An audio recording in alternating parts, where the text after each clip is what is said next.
بسم اللہ الرحمن الرحیم۔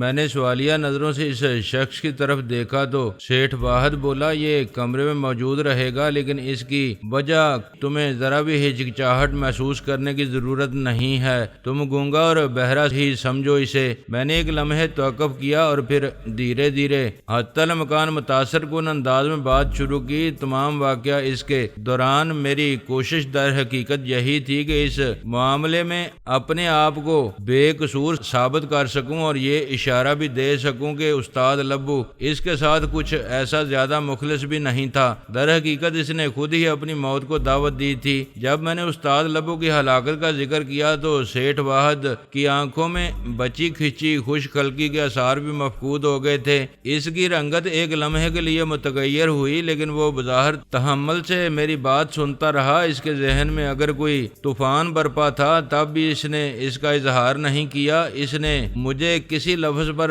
ٹوکا نہیں۔ میں خاموش ہوا تو وہ اٹھ کر کمرے میں ٹہلنے لگا۔ اسے گویا سانپ سونگ گیا تھا۔ تھوڑی دیر پہلے اس کی آنکھوں میں نیند کا جو ہلکا سا خمار نظر آ رہا تھا وہ اب غائب ہو چکا تھا۔ پوری طرح چوکنا اور مستعد تھا۔ اس کا خاص الخاص بدستور اپنی جگہ جمع کھڑا تھا اور اس کی پتھریلی سی آنکھیں ایک ٹک میری ہی جانب نگراں تھیں اور وہ گویا کسی اشارے کا منتظر تھا۔ میں بھی اس وقت گویا بیٹھا نہیں تھا بلکہ در حقیقت تنے ہوئے نادیدہ رسے پر چل رہا تھا، اور اس رسے ہی کی طرح میرے اعصاب بھی تنے ہوئے تھے۔ کسی اشارے کا باڈی گارڈ ہی نہیں، میں بھی منتظر تھا۔ ٹہلتے ٹہلتے سیٹھ واحد اپنی سائڈ ٹیبل کے قریب پہنچ کر اس پر رکھے ہوئے ایک خوبصورت سگار بکس سے اس نے قیمتی قسم کا سگار نکال کر طلائی لائٹر سے سلگایا اور ایک کش لیا۔ وہ غالباً تمباکو نوشی کا عادی نہیں تھا، صرف اعصابی کشیدگی کے لمحات میں چند کش لگا لیتا تھا۔ میری نظر اس پر بھی تھی، اس کے خاص باڈی گارڈ پر بھی، اور میں یہ بھی ظاہر نہیں کر رہا تھا کہ میں بالکل چوکنا ہوں۔ پھر میری کسی نامعلوم حصے نے گویا مجھے احساس دلایا کہ فضا میں پھیلی ہوئی اعصابی تناؤ کی لہریں ختم ہو گئی ہیں۔ شاید سیٹھ واحد کسی فیصلے پر پہنچ گیا تھا۔ وہ میری طرف مڑا تو اس کے ہونٹوں پر تھکی تھکی سی مسکراہٹ تھی۔ استاد لبو کو مار کر تم نے میری تنظیم کا توازن تھوڑا سا خراب کر دیا ہے، وہ ملائمت سے بولا۔ وہ بہت کام کا آدمی تھا، مجھے اس کا بخوبی اندازہ ہے، میں نے متاسفانہ سے انداز میں کہا۔ اس میں بس تھوڑی سی جہالت باقی تھی جسے میں بھی نہیں نکال سکا۔ ویسے مجھے حیرت ہے کہ وہ اتنی آسانی سے کیسے مارا گیا۔ اس نے پرخیال انداز میں ٹھوڑی پر ہاتھ پھیرا۔ شاید وہ اپنی جہالت کے ہاتھوں ہی مارا گیا، میں نے دھیمے لہجے میں کہا۔ بہرحال اتنی آسانی سے نہیں مارا گیا، اسے مارنا معمولی آدمیوں کا کام نہیں تھا۔ میں اشارتاً سیٹھ واحد کو یہ جتا دینا چاہتا تھا کہ ہم معمولی آدمی نہیں ہیں۔ اس نے میری اس بات کا کوئی نوٹس نہیں لیا اور واپس آ کر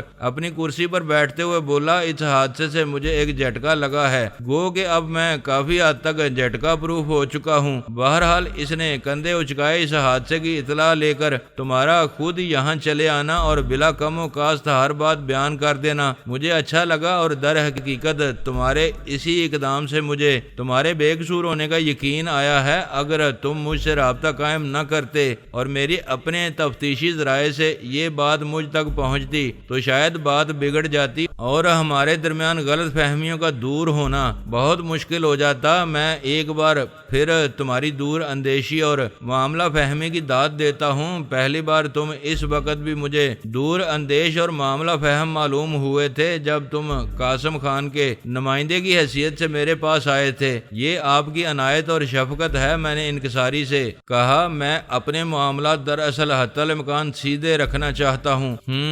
اس نے ہنکارا بھرتے ہوئے سگار ایش ٹرے میں رکھ دیا اور پھر گویا اسے بھول ہی گیا۔ چند لمحے بعد جب میں اس سے اجازت طلب کرنے کا ارادہ کر رہا تھا وہ گویا چونکتے ہوئے بولا، عذرائے احتیاط آئندہ کے لیے ہمیں ایک قسم کا معاہدہ کر لینا چاہیے۔ میں اپنی تنظیم کے آدمیوں کو تمہارے اور تمہاری تنظیم کے بارے میں ضروری معلومات فراہم کرنے کے بعد یہ ہدایت جاری کر دیتا ہوں کہ میرا کوئی آدمی تمہارے کسی آدمی سے کسی بھی مسئلے پر الجھنے نہ پائے، اور اگر کسی وقت کسی بھی وجہ سے تصادم کی کوئی صورت پیدا ہونے لگے تو تمہارے آدمی تمہیں اور میرے آدمی مجھے مطلع کریں۔ ہم خود میز پر بیٹھ کر اس معاملے کا تصفیہ کریں گے۔ اول تو مجھے یقین ہے کہ آئندہ ایسی کوئی صورت پیدا ہی نہیں ہونے پائے گی۔ میں نے کہا پھر بھی عذرائے احتیاط اس قسم کا معاہدہ کرتے ہوئے مجھے خوشی ہوگی اور میں اسے آپ کی خصوصی نوازش اور شفقت سمجھوں گا۔ میں اور میری تنظیم تو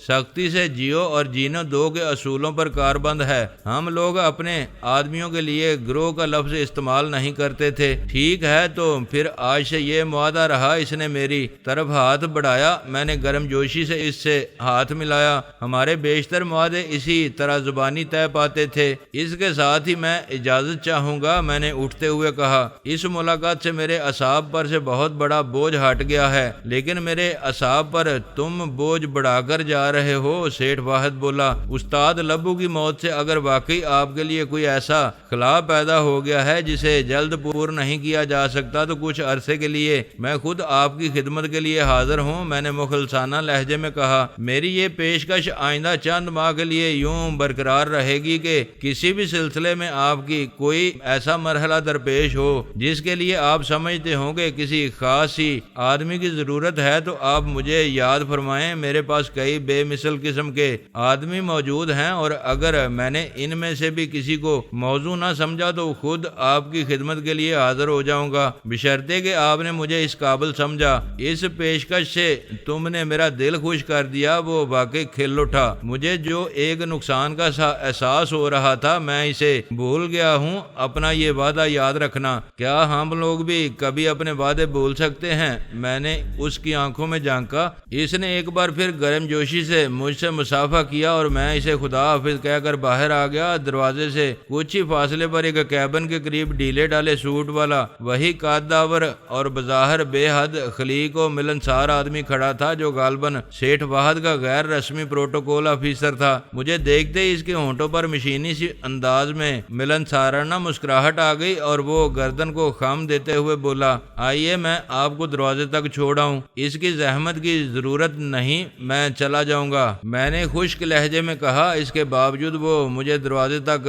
چھوڑنے آیا۔ میں بھی اس کی پرواہ کیے بغیر جاتے جاتے ایک بار پھر ریسیپشنسٹ لڑکی کی طرف دیکھ کر مسکرایا۔ جواباً وہ بھی مسکرائی، مگر پھر یک لخت اس نے گھبرائے ہوئے سے انداز میں سر جھکا لیا۔ شاید اس شخص کی وجہ سے اس کی مسکراہٹ معدوم ہو گئی تھی جو مجھے دروازے تک چھوڑنے آیا تھا۔ اس شخص سے پیچھا چھوٹنے کے بعد میں اس فلور کے ٹیرس نما حصے میں آیا۔ ادھر ادھر بکھرے ہوئے اپنے آدمیوں کو میں نے سگنل دیا کہ سب خیریت ہے۔ ویسے تو میرا زندہ سلامت باہر آ جانا ہی خیریت کی دلیل تھا، لیکن میرا اشارہ پا کر انہیں مزید اطمینان ہو گیا اور ان میں سے کوئی سیڑھیوں کے راستے اور کوئی لفٹ سے نیچے روانہ ہو گیا۔ نیچے پہنچ کر ہم ایک بار پھر کاروں میں آگے پیچھے ہوٹل کی طرف روانہ ہوئے۔ ہوٹل پہنچ کر میں نے شفیع شاہ سے کہا، ان سب کو ریستوران میں بلا لو، کھانا ہم اکٹھے ہی کھائیں گے۔ شفیع نے جا کر انہیں میرا پیغام دیا اور وہ سب آگے پیچھے چلتے ہوئے ریستوران میں آ گئے۔ اس وقت وہ سب نہایت معزز اور شریف آدمی معلوم ہو رہے تھے۔ بیٹھنے کے لیے میں نے ایک الگ تھلگ سی میز منتخب کی۔ مینیو دیکھ کر سب اپنی اپنی پسند کی چیزوں کا آرڈر دے چکے تو میں نے محسوس کیا کہ میری موجودگی کی وجہ سے وہ سب مؤدب سے نظر آ رہے تھے۔ بھائی آپ لوگ اس طرح زبان کو تالا لگا کر مت بیٹھیں، نہ تو میں کوئی سخت گیر ٹیچر ہوں اور نہ آپ کسی پرائمری کلاس کے بچے۔ میں نے مسکراتے ہوئے کہا، آپ آزادی اور بے تکلفی سے گفتگو کریں۔ ان کے چہروں پر مسکراہٹ آ گئی، لیکن اب بھی وہ محض ایک دوسرے کی طرف دیکھ کر رہ گئے۔ ویٹر نے ہمارے سامنے مشروبات سجا دیے تھے۔ میں اس وقت بہت خوش ہوں، میں نے مشروب کی چسکی لیتے ہوئے کہا، کیونکہ ایک بہت ہی سنگین مسئلہ نہایت ہی خوش اسلوبی سے اور پرامن انداز میں طے پا گیا ہے، اور صرف یہی نہیں آئندہ کے لیے بھی خاصا بہتری کا سامان ہو گیا ہے۔ شفیع شاہ نے سوالیہ سے انداز میں بویں اچکائیں۔ میں نے بات جاری رکھتے ہوئے کہا، سیٹھ واحد نے ہمیں ایک معاہدے کی پیشکش کی ہے جسے سیاسی زبان میں پرامن بقائے باہمی کا معاہدہ کہا جاتا ہے۔ آئندہ دونوں تنظیموں کا کوئی بھی آدمی کسی بھی حال میں ایک دوسرے سے نہیں الجھے گا، اور اگر کوئی ناگزیر صورتحال پیدا ہو ہی جائے تب بھی اپنے باس کو اطلاع دے گا۔ سیٹھ واحد جیسے آدمی کا ہمیں اس قسم کی پیشکش کرنا اس امر کا ثبوت ہے کہ اس نے ہمیں ایک اہم اور طاقتور تنظیم کے طور پر تسلیم کر لیا ہے۔ بے شک شفیع شاہ نے اس بات میں سر ہلایا، وہ بھی اب خوش نظر آ رہا تھا۔ کراچی میں تنظیم کو اس قدر مضبوط بنانے کا سہرا در حقیقت اسی کے سر تھا۔ تمہیں اس سلسلے میں اپنے تمام آدمیوں کو ہدایت جاری کرنی ہوں گی۔ میں نے کہا، پھر میں نے سیٹھ رمضان کے آدمیوں کو مخاطب کیا، آپ لوگوں کو بھی چونکہ ہم اپنی ہی تنظیم میں شمار کرتے ہیں، اس لیے یہ ہدایت آپ اور آپ کے دیگر تمام ساتھیوں کے لیے بھی ہوں گی۔ بہت بہتر، ان میں سے ایک مؤدبانہ لہجے میں بولا۔ ویسے میں باضابطہ طور پر سیٹھ رمضان کو بھی بتا دوں گا۔ میں نے کہا، ابھی الفاظ میرے ہونٹوں پر ہی تھے کہ کوئی میرے قریب آ کھڑا ہوا۔ میں نے سر اٹھا کر دیکھا، وہ سیٹھ رمضان ہی تھا۔ یار تم نے تو شیطان کو بھی پیچھے چھوڑ دیا۔ میں نے کہا، کس معاملے میں؟ اس نے ایک کرسی کھسکا کر اطمینان سے بیٹھتے ہوئے کہا، عمر کے معاملے میں۔ اور کس معاملے میں؟ میں نے نیپکن سے ہونٹ صاف کرنے کے بعد کہا، ابھی تمہارا نام ہی لیا تھا کہ شیطان کی طرح آن موجود ہوئے یقیناً شیطان سے لمبی عمر پاؤ گے۔ آہستہ بولو، شیطان نے سن لیا تو برا مان جائے گا۔ سیٹھ رمضان سنجیدگی سے بولا، پھر اس نے چٹکی بجا کر ویٹر کو متوجہ کیا اور اپنے لیے اسے مشروب کا آرڈر دینے کے بعد بولا، میں سیٹھ واحد کے دفتر کا ایک چکر لگا کر آیا ہوں۔ میں نے یہ دیکھ کر سکون کی سانس لی کہ ادھر خیریت ہی خیریت تھی۔ یہاں آ کر میں نے دیکھا صاحب کی کاریں پارکنگ لاٹ میں کھڑی ہوئی تھیں، مگر تم اپنے کمرے میں نہیں تھے۔ میں سمجھ گیا کہ تم کھانے پینے کے لیے یہاں آن بیٹھے ہوگے، کیونکہ تمہارا محبوب مشغلہ یہی ہے، اور میرا اندازہ ٹھیک ہی تھا۔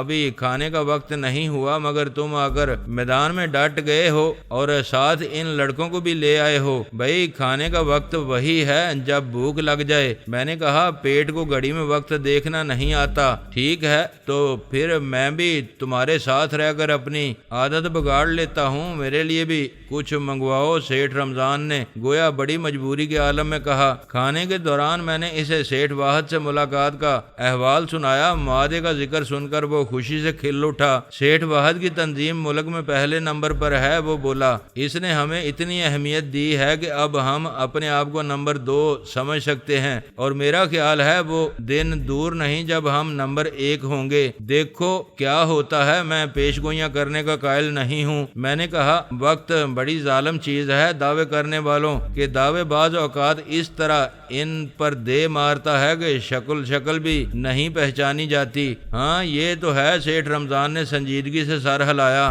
کھانے کے بعد میں نے سب کو رخصت کر دیا اور اپنے کمرے میں آ کر سو گیا۔ دوسری صبح بھی میں دیر تک بستر پر پڑا رہا، پھر اٹھ کر ورزش کی اور کچھ دیر بعد تیار ہو کر روم سروس کے ذریعے کمرے میں ہی ناشتہ منگوا کر بیٹھا ہی تھا کہ شفیع شاہ آ گیا۔ وہ بہت خوش نظر آ رہا تھا۔ میرے اصرار پر ناشتے میں شریک ہوتے ہوئے بولا، سر سیٹھ کرامت کا چیک کمپنی کے اکاؤنٹ میں کریڈٹ ہو گیا ہے، اب فکر کی کوئی بات نہیں۔ ٹھیک ہے، میں نے طمانینت سے کہا، اسے اب رہا کر دو، لیکن اس کے پیچھے ایک ماہر قسم کا آدمی ضرور لگائے رکھنا۔ ماہر سے میری مراد ہے کہ وہ قریب رہ کر نگرانی کرنے میں ماہر ہو۔ سیٹھ کرامت کے بارے میں ایک ایک لمحے کی رپورٹ رکھنا۔ میں ابھی اس کے بارے میں پوری طرح مطمئن نہیں ہوں۔ دوسری خوشخبری یہ ہے سر کہ رات لاس اینجلس سے ٹیلیکس آیا ہے۔ شفیع شاہ بولا، ہم نے ہوٹل کی اجازت لینے کے لیے جس انٹرنیشنل کمپنی کے پاس اپنا نمائندہ بھیجا ہوا تھا وہ ہمیں اجازت دینے کے لیے آمادہ ہو گئے ہیں۔ اگلے ماہ ان کا نمائندہ سروے کرنے کے لیے ہمارے پاس آئے گا۔ بہت خوب، میں نے پرجوش لہجے میں کہا، یہ تو واقعی بہت اہم خبر سنائی ہے تم نے۔ اب مجھے یقین ہو چلا ہے کہ ہوٹل تعمیر کرنے کا میرا خواب ضرور شرمندہ تعبیر ہوگا، حالانکہ یہ صرف ابتدائی مرحلہ ہے، مگر جانے کیوں مجھے یہی سب سے زیادہ مشکل لگ رہا تھا۔ یوں ہی باقی سب مراحل بھی طے ہوتے جائیں گے سر، شفیع شاہ یقین سے بولا۔ تم جیسے ساتھیوں کی موجودگی میں مجھے کوئی فکر نہیں، میں نے کہا۔ چند لمحوں کی خاموشی کے دوران ہم نے ناشتہ ختم کیا، پھر میں نے گھڑی میں تاریخ دیکھتے ہوئے کہا، آج میں واپس چلا جاتا ہوں، اب یہاں میرا کوئی کام نہیں رہا۔ میرا ٹکٹ اوپن تھا، تم ٹریول ایجنٹ کو فون کر کے میرے لیے 12:30 بجے والی فلائٹ میں ایک سیٹ کنفرم کرا دو۔ بہت بہتر، اس نے کہا، اور وہیں فون پر ٹریول ایجنٹ سے بات کرنے لگا جس کا دفتر نیچے اسی ہوٹل میں تھا۔ چند منٹ بعد شفیع شاہ نے بتایا، سیٹ مل جائے گی سر، بس تو پھر میں چلنے کی تیاری کرتا ہوں۔ میں نے کہا، کہا تم لاہور میرے دفتر بھی فون کر دینا کہ ڈرائیور مجھے لینے ایئرپورٹ آ جائے، فی الحال سامان اٹھا کر سیٹھ رمضان کی طرف چلتے ہیں، کچھ دیر اس سے گپ شپ رہے گی، پھر وہیں سے ایئرپورٹ چل دیں گے۔ ٹھیک ہے سر۔ اس نے خود ہی میرا بریف کیس اور چرمی کیس جس میں صرف ایک میلا سوٹ ٹنگا ہوا تھا بند کر دیا، اور ادائیگی وغیرہ کرنے کے بعد کچھ دیر نیچے ٹریول ایجنٹ سے بات کر کے ہم سیٹھ رمضان کی طرف چل دیے۔ وہاں کچھ دیر گپ شپ اور کچھ دیر کام کی باتیں ہوتی رہیں، پھر شفیع مجھے سی آف کرنے ایئرپورٹ چل دیا۔ جہاز نے ٹھیک وقت پر ٹیک آف کیا، اور جس وقت میں نے بیلٹ کھول کر نشست کے پشتے سے سر ٹکا کر آنکھیں بند کیں، اس وقت میں اپنے آپ کو بہت ہی ہلکا پھلکا محسوس کر رہا تھا اور گویا جہاز کی مدد کے بغیر ہی ہواؤں میں اڑ رہا تھا۔ کراچی کے اس تازہ ترین دورے سے میں بہت مطمئن اور مسرور واپس جا رہا تھا۔ میں لاہور ایئرپورٹ پر اترا تو لاؤنج سے باہر میرے ڈرائیور کے ساتھ آفاق علی بھی موجود تھا۔ بھائی واہ، تم بھی ماں بدولت کو ریسیو کرنے آئے ہو، تمہیں کیسے معلوم ہو گیا کہ ہم تشریف لا رہے ہیں؟ میں نے گرم جوشی سے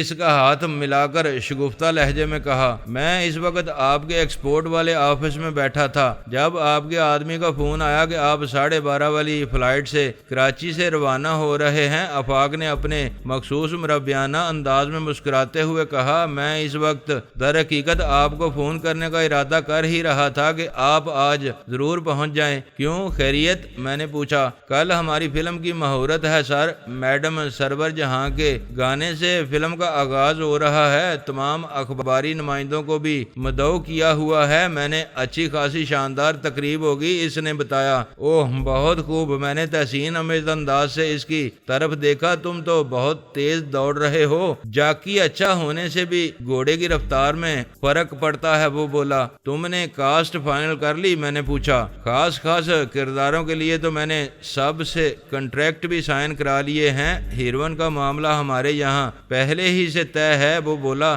صرف چھوٹے موٹے آرٹسٹوں کا معاملہ رہ گیا ہے، ان سے بعد میں بات ہوتی رہے گی، ان کے معاملے میں تو رد و بدل بھی ہوتا رہتا ہے۔ میں نے سوچا کہ اس دوران کام تو شروع کر دیا جائے۔ مہورت میں میڈم سرور جہاں کے گانے سے ہی کرنا چاہتا تھا، اور ان کے پاس کل کی تاریخ میں ہی ہمارے لیے گنجائش تھی۔ پرسوں وہ 15 دن کے لیے لندن جا رہی ہیں۔ ٹھیک ہے، تم جو کچھ بھی کر رہے ہو ٹھیک ہی کر رہے ہوگے۔ میں نے کہا، مجھے صرف یہ بتا دو کہ تمہیں کسی معاملے میں کوئی مسئلہ درپیش نہیں ہے۔ ابھی تک تو کوئی مسئلہ پیش نہیں آیا، وہ مطمئن لہجے میں بولا، بلکہ مجھے تو محسوس ہوتا ہے کہ اس سے بہتر حالات میں کام کرنا شاید مجھے اور کسی بھی طرح نصیب نہ ہوتا۔ خیر اب یہ بھی ضروری نہیں ہے، میں نے اس کا کندھا تھپکتے ہوئے کہا۔ وقت کے بارے میں کچھ نہیں کہا جا سکتا کہ کب کس پر کس حد تک مہربان ہو جائے اور کب کسی کا سب کچھ چھین لے۔ اس دوران ہم باہر آ چکے تھے۔ میں نے گاڑی میں بیٹھتے ہوئے کہا، اگر مجھے اپنا یہ فلم سازی کا پروجیکٹ کچھ چلتا نظر آیا تو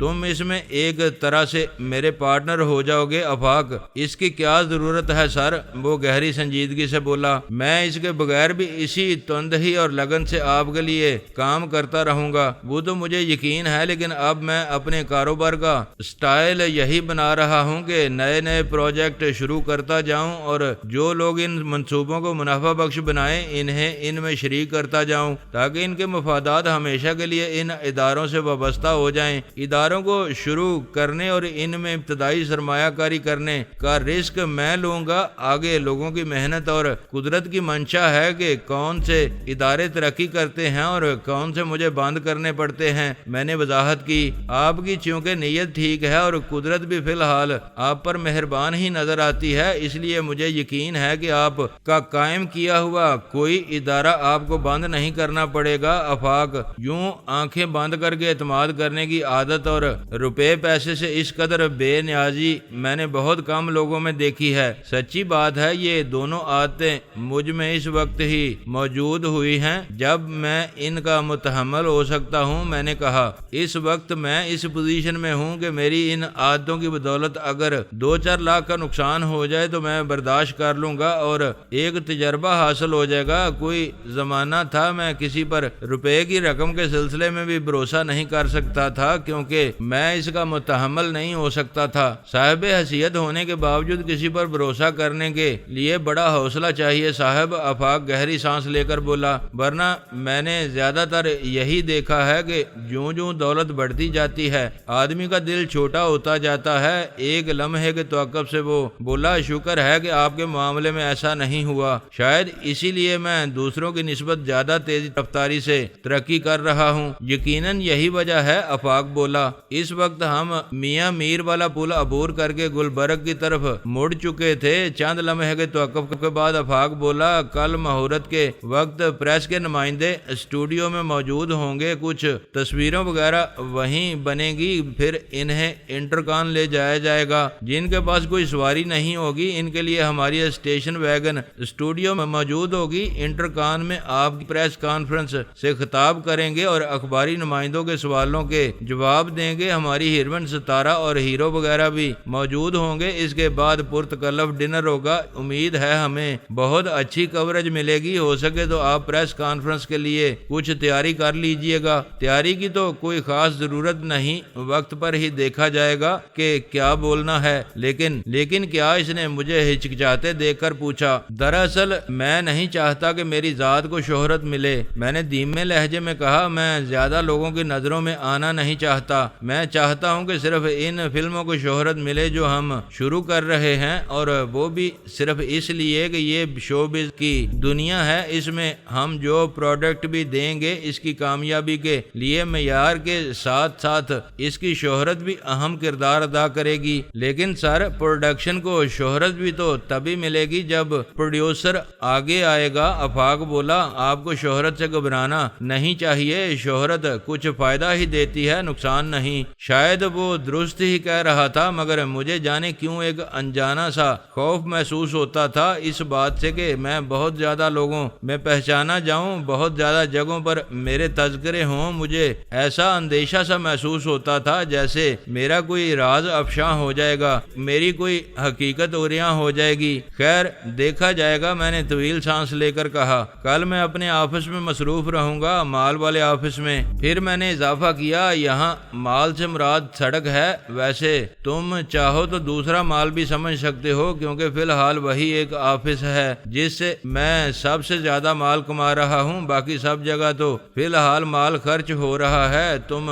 سہ پہر کے بعد مجھے فون کر کے بتا دینا کہ میرا کس وقت اسٹوڈیو پہنچنا ضروری ہے۔ ٹھیک ہے، آفاق نے سر ہلایا۔ اس دوران ہم گھر پہنچ چکے تھے۔ چوکیدار نے گیٹ کھولا۔ میں نے ڈرائیور کو ہدایت کی کہ آفاق کو اس کے گھر چھوڑ آئے۔ خان صاحبہ نے کھانا لگایا اور کھانے کے بعد کچھ دیر آرام کر کے میں وہ پیغامات وغیرہ دیکھنے لگا جو میری عدم موجودگی میں ملازم نے نوٹ کیے تھے۔ پھر میں نے چند ضروری فون کیے۔ دفتر بھی میں نے صرف فون پر ہی اتفاق کرنے پر اور تازہ ترین معلومات حاصل کرنے اور چند ضروری ہدایت دینے کے بعد شام کو وقت گزارنے کے لیے میں سوئمنگ پول چلا گیا اور رات کو ہوٹل ہی میں کھانا کھا کر رات گئے گھر آ کر سو گیا۔ دوسری روز الگ صبح ہی تیار ہو کر میں ماڈل ٹاؤن والی کوٹھی میں پہنچا۔ اس کی مکمل نگرانی، کام کاج حتیٰ کہ تنظیم کے چھوٹے موٹے معاملات نپٹانا بھی مس ٹریپ کے ذمہ تھا۔ در حقیقت مس نہیں، مسز تھی اور اس کا اصل نام جولی تھا، مگر تنظیم میں سب اسے مس ٹریپ ہی کے نام سے جانتے اور مخاطب کرتے تھے۔ مس ٹریپ تقریباً سیاہ فام تھی، مگر اس کی موٹی موٹی آنکھوں اور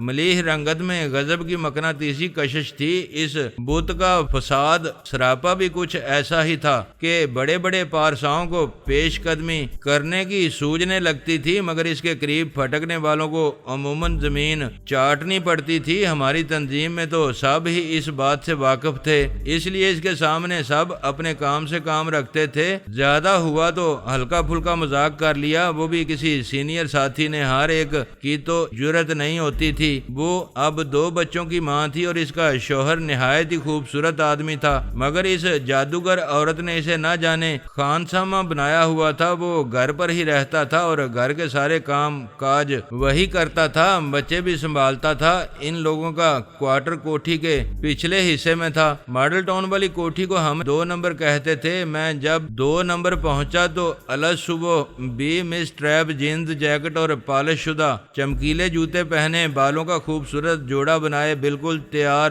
ایک ٹک کرتی مستعدی سے دروازے تک آئی اور اس نے اپنے مخصوص من موہنے انداز میں مجھے خوش آمدید کہا۔ یہ اس عورت کی خوبیوں میں سے ایک قابل ذکر خوبی تھی۔ صبح منہ اندھیرے سے لے کر رات گئے تک خواہ کوئی کام ہو یا نہ ہو بالکل مستعد اور خوش لباس نظر آتی تھی۔ معلوم نہیں سوتی کس وقت تھی۔ میں ڈائننگ روم میں جا بیٹھا جہاں کبھی قاسم خان کے ایک کرندے کی حیثیت سے بیٹھا کرتا تھا۔ مس ٹریپ میری فرمائش پر میرے لیے خانسامہ سے کافی بنوا لائی۔ اس نے بتایا کہ اس وقت میری تنظیم کے 2 اہم آدمی حنیف خان اور شبیر شیخ کوٹھی میں مقیم تھے اور سوئے ہوئے تھے۔ باقی حالات کی رپورٹ دیتے ہوئے اس نے بتایا کہ جس روز میں کراچی گیا اسی روز رات کے پچھلے پہر سرحدی علاقے میں ہماری ایک چھوٹی کھیپ پکڑی گئی۔ ہمارے آدمیوں کو ٹرک اور مال چھوڑ کر فرار ہونا پڑا اور اس کوشش میں ہمارا ایک آدمی رینجرز کی گولیوں سے مارا گیا۔ اس خبر نے چند لمحے کے لیے مجھے اداس کر دیا۔ مجھے مال کا غم نہیں تھا بلکہ اپنے ایک کرندے کی موت کی خبر نے مجھے اداس کر دیا تھا۔ حالانکہ وہ ایک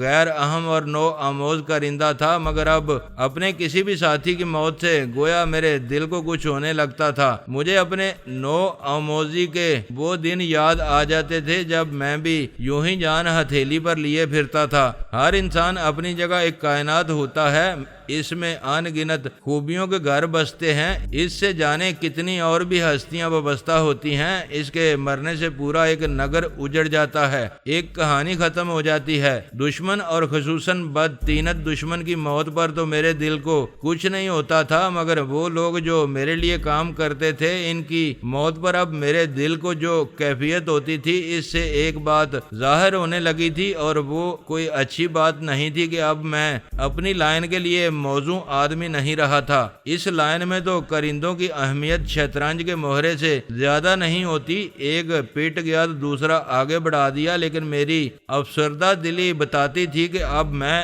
اس طرح سوچنے کے قابل نہیں رہا تھا۔ اس کے بعد میں نے بمشکل مس ٹریپ کی باقی باتوں پر دھیان دیا۔ حنیف اور شبیر کے لیے ضروری ہدایت چھوڑی۔ مجھے مس ٹریپ نے بتایا تھا کہ وہ رات کو 2 بجے آ کر سوئے تھے، اس لیے میں نے مس ٹریپ کو انہیں جگانے سے منع کر دیا اور وہاں سے نکل کر آفس کی طرف روانہ ہو گیا۔ آفس میں اتنی مصروفیت رہی کہ ذہن پر جو بوجھ سا تھا وہ محو ہو گیا۔ 5 بجے کے قریب آفاق کا فون آ گیا کہ تمام تیاریاں مکمل ہیں، میڈم سرور جہاں بھی ایک دوسرے اسٹوڈیو سے کسی دوسری فلم کا گانا ریکارڈ کرانے کے بعد پہنچنے والی ہیں، اس لیے مجھے بھی پہنچ جانا چاہیے۔ میں جب اسٹوڈیو کے ریکارڈنگ ہال میں پہنچا تو وہاں بڑی رونق تھی۔ آفاق بہت سے ہار لیے دروازے پر ہی کھڑا تھا۔ اس نے آگے بڑھ کر بڑی محبت سے مجھے ہار پہنا دیے۔ اس کے بعد اور بھی کئی لوگ ہار لیے آگے بڑھے اور انہوں نے مجھے اتنے ہار پہنا دیے گویا مجھے ہاروں میں دفن کرنے کی ناکام کوشش کر رہے ہوں۔ آفاق ان لوگوں سے میرا تعارف کراتا رہا۔ انڈسٹری سے ہی متعلق جانے کون کون لوگ تھے، مجھے صرف 2 آدمیوں کے نام یاد رہ گئے۔ ایک تو ہماری فلم کا موسیقار جمال حسین تھا اور دوسرا ہماری فلم کا مصنف سلیم سید۔ سلیم سید سے پہلی بار مکمل طور پر کہانی لکھوانے کا رسک آفاق علی نے ہی لیا تھا اور یکے بعد دیگرے اس کی 2 فلمیں ہٹ گئی تھیں۔ آج کل اس کے پاس کہانیاں لکھوانے والوں کی قطار لگی ہوئی تھی، لیکن آفاق کو وہ اب بھی سب سے زیادہ ترجیح دیتا تھا۔ مجھ سے ہاتھ ملاتے ہوئے وہ بولا، میرا یہاں کوئی کام تو نہیں تھا، لیکن آفاق نے آپ کی اتنی تعریفیں کی تھیں کہ میں اشتیاق اور تجسس سے مجبور ہو کر ملنے چلا آیا۔ بھائی اگر آفاق نے ہماری تعریفیں کی ہیں تو پھر شاید ہم میں ایک آدھ خوبی موجود ہی ہو، ورنہ تو ہمارے اپنے بارے میں رائے کچھ زیادہ اچھی نہیں۔ آفاق اور سلیم سید نے ہم آہنگ ہو کر کہہ لگایا۔ ادھر ادھر بہت سی ایکسٹرا لڑکیاں کھڑی تھیں جن پر میری نظر پڑی۔ ان میں سے کسی نے ادب سے، کسی نے انکساری اور کسی نے ادا سے مجھے سلام کیا۔ میں نے ان کے سلاموں کا جواب دیتے ہوئے اپنے گلے میں پڑے ہوئے سارے ہار اتار کر ایک لڑکے کو تھمائے اور آفاق وغیرہ کے ساتھ اندر پہنچا۔ ریکارڈنگ ہال کا حال کچھ زیادہ اچھا نہیں نہیں تھا، ہر چیز سے پرانا پن اور بسیدگی عیاں تھی۔ ہال کا بیشتر حصہ سازندوں کے بیٹھنے کے لیے مخصوص تھا۔ شیشے کی دیوار کے پار سازندے اپنے سازوں پر مشق کرتے قطار در قطار بیٹھے نظر آ رہے تھے۔ ایک طرف وہ بوتھ بنا ہوا تھا جس میں کھڑی ہو کر گلوکارہ گانا ریکارڈ کراتی تھی۔ جس حصے میں ہم کھڑے تھے وہاں ایک طرف ریکارڈنگ کے آلات کا مانیٹرنگ بورڈ رکھا ہوا تھا اور اس کے عقب میں ایک صاحب ہیڈ فون کانوں پر چڑھائے بیٹھے تھے اور مختلف سوئچوں سے چھیڑ چھاڑ کر رہے تھے۔ اسی حصے میں ایک صوفے پر میڈم سرور جہاں زرق برق ساری میں ملبوس بیٹھی تھیں۔ ان کے گلے میں ہیروں کا نیکلس، ہاتھوں میں ہیرے کے کنگن اور انگلیوں میں ہیروں کی انگوٹھیاں جگمگا رہی تھیں۔ میں نے قدرے جھک کر انہیں سلام کیا تو انہوں نے اٹھ کر میرے کندھے پر تھپکی دی اور فلم کی کامیابی کی دعا دی۔ ان کے آگے پیچھے کئی آدمی اور ادھیڑ عمر کی ایک عورت بڑے مودبانہ انداز میں کھڑی تھی۔ آفاق مجھے ایک طرف بنے ہوئے مستطیل سے کیبن میں لے گیا جہاں ہمارے بیٹھتے ہی کولڈ ڈرنکس آ گئیں جو چائے سے ذرا ہی کم گرم تھیں۔ کیبن میں چند لمحے کے لیے صرف میں اور آفاق ہی رہ گئے تھے تو میں نے آفاق سے پوچھا، کیا ہر فلم کی مہورت پر ہی اتنی رونق اور جوش و خروش دیکھنے میں آتا ہے؟ اتنے ہی لوگ جمع ہوتے ہیں؟ نہیں، آفاق نے بلا تامل جواب دیا، سچی بات یہ ہے کہ آپ کے بارے میں اسٹوڈیو میں ایک افسانوی سی فضا بن گئی ہے کہ آپ پانی کی طرح روپیہ بہانے کا ارادہ لے کر فلم سازی کی طرف آئے ہیں، اور وہ جو آپ نے ملک کے آدمیوں کی پٹائی کی اور انہیں اندر بھی کرا دیا، اس سے یہ تاثر بھی عام ہو گیا ہے کہ آپ محض پیسے والے ہی نہیں، آپ کے ہاتھ بھی لمبے ہیں، اس لیے ہر کوئی آپ کی خوشنودی حاصل کرنے کی فکر میں ہے۔ میں مسکرایا تو آفاق بولا، بڑی بڑی باتیں کرنے والے تو یہاں بہت آتے ہیں اور شروع میں بعض بڑے ٹھاٹھ بھی دکھاتے ہیں، لیکن انڈسٹری کے لوگ ایسے بولے نہیں، وہ اندازہ کر لیتے ہیں کہ کس میں کتنا وزن ہے۔ اس دوران باہر سے کئی آوازیں سنائی دیں، میڈم ستارہ آ گئیں، میڈم ستارہ آ گئیں۔ دوسرے ہی لمحے ستارہ ریکارڈنگ روم کا دروازہ کھول کر خوشبو کے ایک جھونکے کی طرح اندر آ گئی۔ میڈم سرور جہاں سے ہاتھ ملانے اور چند لمحے بات کرنے کے بعد وہ کیبن نما حصے میں آ گئی۔ وہ نارنجی رنگ کے نہایت خوبصورت لبادے میں تھی جس کی تراش خراش جاپانی لباس کے مونوں سے ملتی جلتی تھی۔ کھلے ریشمی اور چمکیلے بال کندھوں پر لہرا رہے تھے، پیروں میں فل بوٹ تھے اور اس کے وجود سے ایک مسحور کن خوشبو پھوٹ رہی تھی۔ اس کی آنکھوں میں وہی مخصوص نشیلا پن تھا جس کی وجہ سے اس کی آنکھیں جادوگر آنکھیں لگتی تھیں۔ مجھ سے ہاتھ ملاتے ہوئے وہ بولی، بڑی رونقیں ہیں بھائی، بڑے لوگ جمع کر رکھے ہیں، یہ سب اس آدمی کا کمال ہے۔ میں نے آفاق کی طرف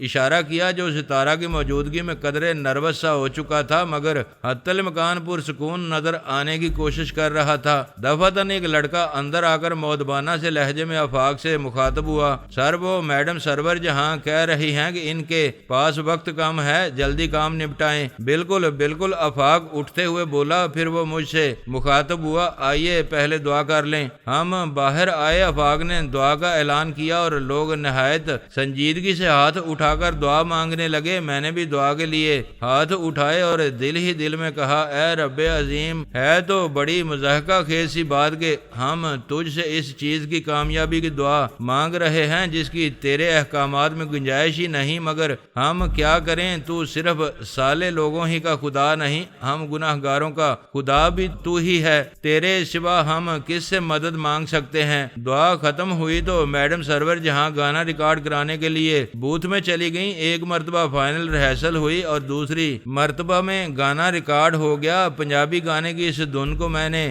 کئی مرتبہ دل ہی دل میں دہرایا اور میری کسی حصے نے مجھے یقین دلایا کہ یہ گانا ہٹ ہو جائے گا۔ گانا ریکارڈ ہونے کے بعد مٹھائی تقسیم ہوئی۔ آفاق نے ایک چھوٹے ٹرک میں کئی ٹوکرے مٹھائی کے منگوائے تھے۔ 2 آدمیوں کو مامور کیا گیا تھا کہ وہ پورے اسٹوڈیو میں مٹھائی تقسیم کریں اور ہر فرد کو دیں۔ اس دوران فوٹوگرافروں نے کئی گروپ فوٹو وغیرہ بنائے۔ بالآخر آفاق گھڑی دیکھتے ہوئے بولا، اب انٹرکان چلنا چاہیے، پریس کانفرنس کا وقت ہو چکا ہے۔ تقریباً 8 بجے ہم انٹرکان پہنچے۔ ستارہ بھی ہمارے ساتھ تھی۔ کچھ اخباری نمائندے اور فوٹوگرافر اسٹوڈیو سے ہماری ویگن میں اور کچھ اپنی سواریوں پر ہمارے ساتھ ہی پہنچے اور کچھ براہ راست وہیں آئے تھے۔